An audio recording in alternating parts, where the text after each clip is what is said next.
இன்றைக்கி நம்ம கந்தர்ப்பம் எப்படி செய்கிறதுன்னு பார்க்க போகிறோம்.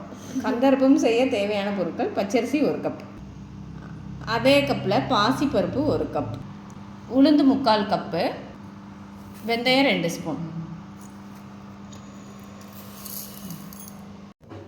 இது எல்லா பொருளையும் சேர்த்து ஒரு மணி நேரம் தண்ணி ஊற்றி ஊற வச்சுக்கிறோம். ஊற வச்ச பிறகு ஒரு மிக்ஸி ஜாரில் சேர்த்துட்டு 2 உப்புக்கல் போட்டு இதை ஃபைன் பேஸ்ட்டாக அரைச்சிக்கிறோம். அரிசி அளந்த அதே கப்லேயே 2 கப்பு வெல்லம் எடுத்துக்கணும். அதை ஃபைன் பேஸ்ட்டாக அரைச்சா இந்த பேஸ்ட்டு கூடயே சேர்த்துக்கணும். அதே பேஸ்ட்டு கூட 1/2 ஸ்பூன் ஏலக்காய் தூள் சேர்த்துக்கிறோம். இப்போ அரைச்சி வச்ச பேஸ்ட்டை 2யும் ஒன்றா சேர்த்துட்டு இது கூட தேங்காய் வேணுன்னா துருவி சேர்த்துக்கலாம்.